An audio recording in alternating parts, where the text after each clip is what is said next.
अगर उनका प्लान है कि आने वाले 10 सालों तक मैं इन्वेस्टेड रहूंगा तो रहूंगा, उस बीच चाहे कितना भी परेशानी आ जाए आने दो। और यही सारी चीजों को रिटेल इन्वेस्टर इग्नोर कर देता है, जिसके वजह से रिटेल इन्वेस्टर वहीं पे रह जाता है और बड़े निवेशक और भी बड़ा बन जाता है।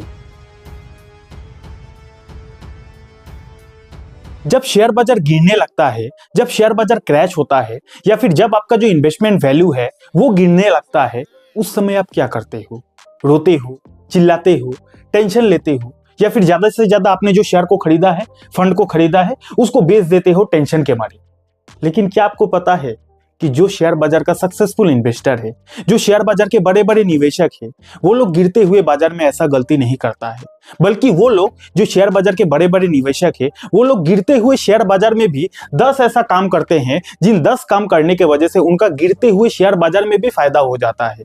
तो अगर आप भी ये जानना चाहते हो कि गिरते हुए मार्केट में भी बड़े निवेशक ऐसा कौन सा 10 काम करते हैं जिसके वजह से उनका गिरते हुए मार्केट में भी फायदा हो जाता है, तो आज की इस वीडियो को आपको पूरा देखना चाहिए। लेकिन ध्यान रहे, आगे बढ़ने से पहले आपको डिस्क्लेमर दूंगा कि ये वीडियो एजुकेशनल पर्पस के लिए बनाया गया है। शेयर बाजार में इन्वेस्टिंग करना, ट्रेडिंग करना रिस्की होता है, आपका पैसा डूबने का डर होता है, इसलिए इन्वेस्टिंग ट्रेडिंग करे अपने रिस्क पर करे। इस वीडियो से बस आप नॉलेज ले सकते हो। चलिए करते हैं वीडियो की शुरुआत। सबसे पहला चीज है नेवर फॉरगेट योर गोल, यानी कि जो शेयर बाजार का बड़े बड़े निवेशक है ना, वो अपना गोल को कभी भी नहीं भूलता है, वो अपना लक्ष्य को कभी नहीं भूलता है। उसने जो अपना टारगेट बनाया है शेयर बाजार में निवेश करने का, उस टारगेट को वो लोग कभी भी नहीं भूलता है। जिस दिन उन्होंने इन्वेस्टमेंट करने की शुरुआत की थी, उस दिन तो उन्होंने कोई प्लान बनाया होगा ना कि ये मेरा प्लान रहेगा, इतना समय तक मैं इन्वेस्टेड रहूंगा। वो जो प्लान है, वो जो गोल है, उस गोल पर बड़े निवेशक हमेशा डटे रहते हैं। अब चाहे उस गोल में, उस गोल के बीच चाहे कितना भी परेशानी क्यों ना आए, कितना भी दुख दर्द पीड़ा क्यों ना आ जाए, चाहे मार्केट क्रैश हो जाए, चाहे मार्केट में बुल रन आए, लेकिन वो जो गोल बड़े निवेशक बनाते हैं, उस गोल के बीच चाहे कितना भी परेशानी आ जाए, बड़े निवेशक अपने गोल को कभी भी भूलते नहीं है। अगर उनका प्लान है कि आने वाले 10 सालों तक मैं इन्वेस्टेड रहूंगा तो रहूंगा, उस बीच चाहे कितना भी परेशानी आ जाए आने दो, लेकिन 10 साल का जो गोल है, वो गोल जब तक पूरा नहीं होता है, मैं मैदान पे टिका रहूंगा। ये बड़े निवेशकों का सबसे खास बात होती है। तो इसीलिए इससे आपको भी यही सीखना चाहिए कि आपका भी इन्वेस्टमेंट का जो गोल है, उस गोल के बीच चाहे आपको कितना भी तकलीफ क्यों ना आ जाए, चाहे कितना भी मार्केट क्यों ना क्रैश कर जाए, चाहे कितना साल भी मार्केट आपको क्यों ना पैसा दे जाए, लेकिन वो जो गोल है, वो गोल, वो सपना आपका कभी भी टूटना नहीं चाहिए। क्योंकि हमेशा याद रखना, दिन है तो रात जरूर आएगी, और रात अगर है तो दिन जरूर आएगी। अगला पॉइंट है पैनिक करने से बचे, यानी कि जो शेयर बाजार के बड़े बड़े निवेशक है ना, जब शेयर बाजार गिरता है या फिर जब शेयर बाजार उनको पैसा नहीं देता है कुछ समय, उस समय बड़े निवेशक कभी भी पैनिक नहीं करते हैं, कभी भी सैड नहीं होते हैं, कभी भी परेशान नहीं होते हैं। क्योंकि ये बात उनको भली भांति पता होता है कि भैया शेयर बाजार हर रोज नहीं भागता है, शेयर बाजार का एक टाइम फ्रेम होता है। 1 साल 2 साल चलता है, फिर 1 साल 2 साल नहीं चलता है। 1 साल 2 साल अगर आपको पैसा देता है मार्केट, तो 1 साल 2 साल ऐसा भी आता है कि पैसा आपसे लेता है, लेकिन पैसा वही बना पाता है जो मार्केट में टिका रहता है। ये बात बड़े निवेशकों को भली भांति पता होता है। तो पैनिक करने से बचे। एक बात हमेशा याद रखना, गुस्से में लिया हुआ फैसला और टेंशन में लिया हुआ फैसला हमेशा हानिकारक होता है। जब शेयर बाजार गिरता है तो काफी सारे लोग पैनिक के मारे, डर के मारे या फिर घबराहट के मारे अपने इन्वेस्टमेंट को बेच देते हैं, लेकिन वही जो इन्वेस्टमेंट उनका रहता है, कुछ समय के बाद फिर से डबल ट्रिपल होकर रिटर्न दे देता है। उनको देता है जो मैदान को छोड़कर पैनिक के मारे भागा नहीं था। इसीलिए बड़े निवेशक कभी भी शेयर बाजार के क्रैश से पैनिक नहीं करते हैं। तीसरी चीज है आईपीओ, एनएफओ और अनलिस्टेड शेयर से आपको बच के रहना है। कब बच के रहना है? जब मार्केट का सेंटीमेंट खराब हो, जब मार्केट क्रैश चल रहा हो, उस समय अगर कोई आईपीओ आ जाता है, उस समय अगर कोई एनएफओ आ जाता है, उस समय अगर कोई अनलिस्टेड शेयर आ जाता है अपॉर्चुनिटी, तो इस अपॉर्चुनिटी से आपको बचना है। क्यों बचना है? क्योंकि जब मार्केट का माहौल खराब रहता है ना, उस समय बाजार में हर कोई बिकवाली करने का मूड में रहता है, और उस समय अगर आप कोई आईपीओ, एनएफओ या फिर अनलिस्टेड शेयर में अप्लाई कर देते हो, और अगर बाई चांस मार्केट का सेंटीमेंट वाकई में काफी ज्यादा खराब रहता है, तो हर कोई बिकवाली करेगा, तो वैसे में आपका पैसा फंस सकता है, वैसे में आपका पैसा जो है वो पूरी तरीके से डूब सकता है। इसलिए बाजार का जब सेंटीमेंट खराब हो तो इन सारी चीजों से आपको बच के रहना है। अगला चीज है एसआईपी नहीं रोकना चाहिए। एसआईपी का मतलब क्या होता है? Systematic investment plan. अब अगर आप मार्केट के प्रेशर के वजह से, मार्केट की गिरावट के वजह से एसआईपी को ही रोक रहे हो, तो ऐसे में आप एसआईपी नहीं कर रहे हो, क्योंकि एसआईपी का नाम में ही है सिस्टेमेटिक।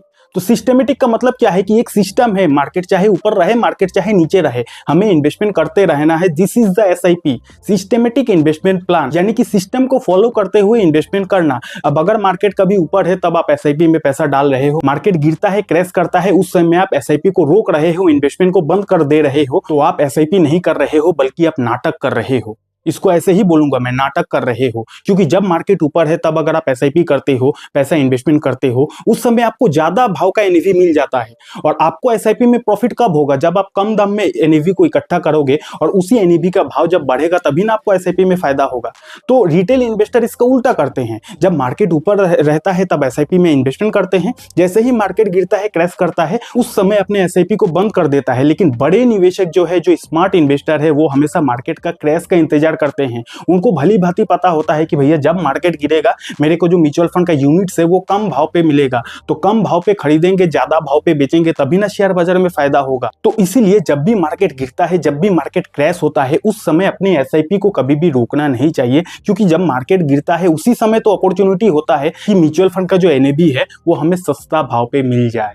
नेक्स्ट पॉइंट उसी पॉइंट से जुड़ा हुआ है, extra lump sum, extra NAV collect. जो बड़े निवेशक है ना, जो स्मार्ट इन्वेस्टर है, वो हमेशा मार्केट के क्रैश को एज ए अपॉर्चुनिटी के नजर से देखता है। मार्केट जब भी क्रैश होता है वो लोग और भी ज्यादा लमसम करते हैं। लमसम करने की वजह से क्या हो जाता है, एक्स्ट्रा लमसम करने की वजह से कि वो लोग एक्स्ट्रा एनएवी को कलेक्ट कर लेते हैं। यानी कि जो उनका एसआईपी चलते रहता है वो तो कंटिन्यू चलते रहता है, लेकिन अगर बाई चांस मार्केट कभी काफी ज्यादा गिर जाता है तो उस गिरावट के भरे माहौल में वो लोग और भी एक्स्ट्रा लमसम कर देते हैं। एक्स्ट्रा लमसम करने की वजह से उनको एक्स्ट्रा एनएवी भी मिल जाता है, उनको कम दाम में यूनिट्स भी काफी ज्यादा मिल जाता है, और वही जो यूनिट्स है आने वाले समय में उनका भाव बढ़ता है। तो बड़े निवेशक इसी से और भी बड़ा निवेशक बनते जाता है। यही सब स्ट्रेटेजी की वजह से, बेसिक स्ट्रेटेजी को वो लोग फॉलो करते हैं, और यही सारी चीजों को रिटेल इन्वेस्टर इग्नोर कर देता है, जिसके वजह से रिटेल इन्वेस्टर वहीं पे रह जाता है और बड़े निवेशक और भी बड़ा बन जाता है। नेक्स्ट पॉइंट है, हर सस्ता चीज अच्छा नहीं होता है। यानी कि जब मार्केट क्रैश होता है उस समय हर एक चीज का भाव गिर जाता है। चाहे आप ए सेक्टर ले लो, चाहे बी सेक्टर ले लो, चाहे सी सेक्टर ले लो, हर सेक्टर गिरता है, हर एक चीज का भाव कम दाम में मिलता है। तो उस समय रिटेल इन्वेस्टर सबसे बड़ा गलती क्या करता है कि जो सस्ता मिलता है वहीं पे पैसा इन्वेस्ट कर देते हैं। लेकिन यहाँ पे मैंने क्या लिखा है कि हर सस्ता चीज अच्छा नहीं होता है। जरूरी नहीं कि हर चीज गिर रहा है, सस्ता हो गया है तो वो सस्ता चीज अच्छा हो गया, ऐसा जरूरी नहीं है। इसलिए मार्केट की गिरावट में आपको सस्ते में इन्वेस्टमेंट जरूर करना चाहिए, लेकिन वही सस्ते में इन्वेस्टमेंट करना चाहिए जो चीज क्वालिटी की हो, जो अच्छा चीज हो, जो अच्छा शेयर हो, जो अच्छा फंड हो, हमें वहीं पर जाना है। जो बैड कंपनी है, जो खराब फंड है, जो खराब कंपनी है, उसमें अगर सस्ते के चक्कर में इन्वेस्टमेंट करोगे तो हो सकता है आने वाले समय में मार्केट तो रिकवर कर ले, लेकिन सस्ता के चक्कर में जहां पे आपने इन्वेस्टमेंट किया था वो कभी भी रिकवर ही ना कर पाए। ऐसा भी होता है और काफी सारे लोगों के साथ ऐसा हुआ भी है कि वो लोगों ने सस्ता देखकर इन्वेस्टमेंट किया था और जब बाद में मार्केट रिकवर किया तो हर चीज तो रिकवर कर ही लिया, लेकिन उसने जो सस्ता देखकर इन्वेस्टमेंट किया था उसका सस्ता चीज आज भी सस्ता ही है और उसका जो इन्वेस्टमेंट है पूरी तरीके से डूब गया है। इसलिए इस बात को ध्यान रखें, मार्केट की गिरावट में हमेशा क्वालिटी चीजों पर ही इन्वेस्टमेंट करना चाहिए। अब अगला पॉइंट इसी से जुड़ा हुआ है कि भैया मार्केट की गिरावट में क्वालिटी चीज किसको बोला जाता है, कौन सा चीज है जिसपे मार्केट की गिरावट में हम लोग फायदा उठा सकते हैं। तो सबसे बेस्ट तरीका होता है भैया ईटीएफ। ईटीएफ क्या होता है? ये कोई पर्टिकुलर स्टॉक नहीं है, लेकिन स्टॉक की तरह ही है। स्टॉक इसीलिए नहीं है क्योंकि एक ईटीएफ के अंदर मल्टीपुल स्टॉक होता है, 10, 20, 50, 100 मल्टीपुल स्टॉक होता है, बहुत सारा शेयर रहता है एक ईटीएफ के अंदर, इसीलिए ये स्टॉक नहीं है। अब स्टॉक की तरह इसीलिए है क्योंकि ईटीएफ को हम लोग स्टॉक की तरह बाई और स्टॉक की तरह सेल कर सकते हैं, एक क्लिक में बाई, एक क्लिक में सेल कर सकते हैं, इसीलिए ईटीएफ स्टॉक की तरह है। और ईटीएफ स्टॉक इसीलिए नहीं है क्योंकि एक ईटीएफ के अंदर मल्टीपुल स्टॉक होता है। तो कुल मिलाकर बात यह है कि जब भी मार्केट डिस्काउंट में हो, जब भी मार्केट क्रैश होता है ना, उस समय जो ईटीएफ है उसका भाव भी गिरता है। और जबकि ईटीएफ का भाव गिरता है, यानी कि ईटीएफ अगर हमें काफी ज्यादा सस्ता भाव पे मिल रहा है तो ईटीएफ, जैसा कि हमें पता है कि एक ईटीएफ के अंदर बहुत सारा मल्टीपुल स्टॉक होता है, मल्टीपुल कंपनी होता है। एक कंपनी भले ही डूब सकता है, दो कंपनी भले ही डूब सकता है, लेकिन 50-100 कंपनी एक साथ कभी भी नहीं डूब सकता है। अगर आपको लगता है कि 50-100 कंपनी एक साथ डूब सकता है तब आपको ईटीएफ में इन्वेस्टमेंट नहीं करना चाहिए। लेकिन अगर आपको लगता है कि कि 50-100 कंपनी एक बार में थोड़ी ना डूबेगी। तो जरूर आपको ईटीएफ को स्टडी करना चाहिए, क्योंकि मार्केट जब गिरता है ईटीएफ भी डिस्काउंट में मिलता है, और वैसे वक्त पर ईटीएफ में इन्वेस्टिंग करके हम बहुत जोरदार फायदा उठा सकते हैं। कैसे? क्योंकि ईटीएफ के अंदर मल्टीपल स्टॉक होता है। मार्केट जब कमबैक करता है तो वो सारा कंपनी भी कमबैक करता है। अब वो सारा कंपनी कमबैक करेगा तो डेफिनेटली उस ईटीएफ का जो भाव है वो भी कमबैक करेगा, और वो लोग पैसा छापेगा जो लोगों ने मार्केट के क्रैश में ईटीएफ को सही तरीके से समझा था। अगला क्या है? क्वालिटी इन्वेस्टमेंट को सेफ रखे, यानी कि जो आपका क्वालिटी इन्वेस्टमेंट है, जो आपने सही इन्वेस्टमेंट किया है, चाहे स्टॉक्स हो चाहे म्यूचुअल फंड हो, उनको पैनिक के मारे कभी भी बेचना नहीं चाहिए। अब मार्केट गिर रहा है, देखा गया कि आपके पोर्टफोलियो में सोने के जैसा स्टॉक है, काफी अच्छा फंडामेंटल वाला स्टॉक है, लेकिन पैनिक के मारे आपने वो सारा स्टॉक को बेच दिया। क्यों बेचा? क्योंकि मार्केट गिर रहा है, आपको डर लग रहा है। बड़े निवेशक इस गलती को कभी भी नहीं करता है। बड़े निवेशक के पोर्टफोलियो में जो क्वालिटी स्टॉक्स रहता है, जो क्वालिटी फंड रहता है, जो क्वालिटी ईटीएफ्स रहता है, मार्केट के क्रैश में वो लोग कभी भी क्वालिटी इन्वेस्टमेंट को बेचता नहीं है, बल्कि वो लोग और भी ज्यादा एवरेजिंग करते हैं उसमें।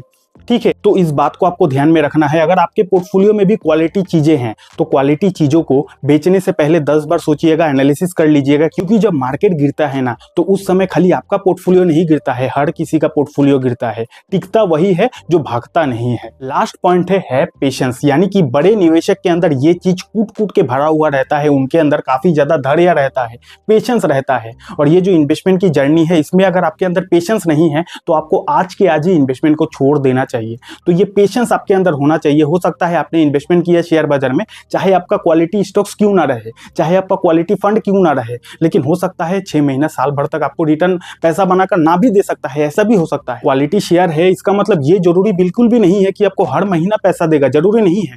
क्वालिटी म्यूचुअल फंड है, इसका मतलब ये बिल्कुल भी नहीं है कि हर महीना पैसा देगा। हर महीना पैसा चाहिए तो आप गलत मार्केट में आ गए हो। शेयर बाजार उसके लिए नहीं है। शेयर बाजार में कुछ भी फिक्स नहीं होता है, यहाँ पर आपका प्रॉफिट की गारंटी नहीं होता है। इसलिए पेशेंस चाहिए, धैर्य चाहिए। सही जगह पे सही इन्वेस्टमेंट करोगे, पेशेंस के साथ, धैर्य के साथ समय दोगे तो आपका इन्वेस्टमेंट एक दिन आपको जरूर रिटर्न देगा। लेकिन पेशेंस नहीं है, धैर्य नहीं है, 6 महीने में ही पगला जाओगे, तो ऐसे में आपको इस मार्केट को छोड़ देना चाहिए। वैसे मैं आपको एक बार फिर से डिस्क्लेमर देना चाहूंगा कि ये वीडियो एजुकेशनल पर्पस के लिए बनाया गया था। शेयर बाजार में इन्वेस्टिंग करना, ट्रेडिंग करना रिस्की होता है, आपका पैसा डूबने का डर होता है, तो इन्वेस्टिंग ट्रेडिंग करें, अपने रिस्क पर करें। अगर आप ये सीखना चाहते हो कि लॉन्ग टर्म इन्वेस्टिंग के लिए अच्छे क्वालिटी स्टॉक्स को कैसे खोजा जाता है, क्या तरीका होता है, वो तरीका जो तरीका बड़े निवेशक भी फॉलो करता है, अगर आपको उस तरीके के बारे में जानना है कि कैसे बड़े निवेशक अपने लिए स्टॉक्स को चुनता है, सिलेक्ट करता है, फाइंड करता है, तो आप यहां पे क्लिक करके इस वीडियो को देख सकते हो। अगर आपके पास डीमैट अकाउंट नहीं है तो डीमैट अकाउंट का लिंक आपको डिस्क्रिप्शन पर मिल जाएगा। बहुत बहुत धन्यवाद।